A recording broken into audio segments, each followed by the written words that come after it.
In this scenario, a lot of post offices are built from the ground up, and we have a working post office some other place. When the construction at a new post office is done, they move everything over a weekend, and then they open up a new building. In this scenario, Lake Zurich Post Office had to be operational because where they were building, Leopardo was building the retail and lockbox sections, and all the construction was in an operating working post office of 80 employees.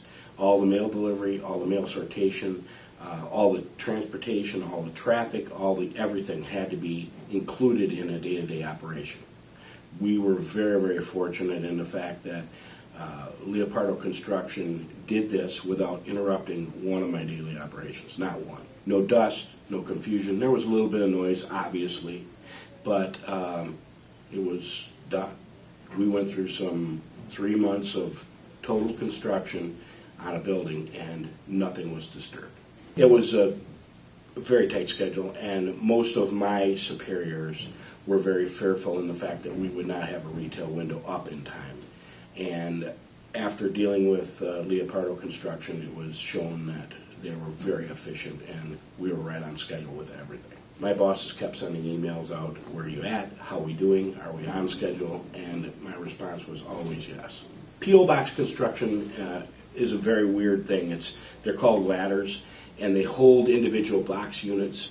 The Postal Service's mandates on how these ladders had to be constructed is pretty intense, okay, just for a simple construction of holding some P.O. boxes.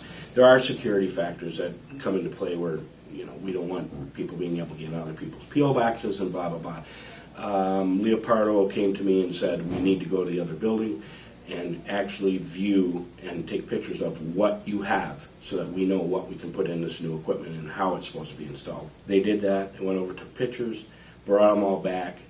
When we changed the individual P.O. box units from the old building to this building, because numbers can't be changed or locks can't be changed, people have keys to their P.O. boxes. All the P.O. boxes slid into the ladders, bolted up. They were perfect. Nothing had to be touched or done. That was a major, major concern, and I think Leopardo went over and above trying to make sure that that was incorporated into their construction. It almost seemed like Leopardo knew what the Postal Service expected and how it operated. When you go into a different type of a business, sometimes you don't know the inner workings, how everything fits together and what needs to be done. After a week, Leopardo on a daily basis would tell me, I know that you got carriers, or I know that you got mail arriving at this time, so we're having something brought in and it's going to be outside of your transportation schedule, or we're going to put this on the outside dock where it doesn't bother anyone. Or it seemed like Leopardo had been part of the Postal Service for a long time. When you can help me help my business and know what I need to do to keep things going along and still get something outside the Postal Service's realm as construction done on a timely basis, thank you. Leopardo, a passion to build.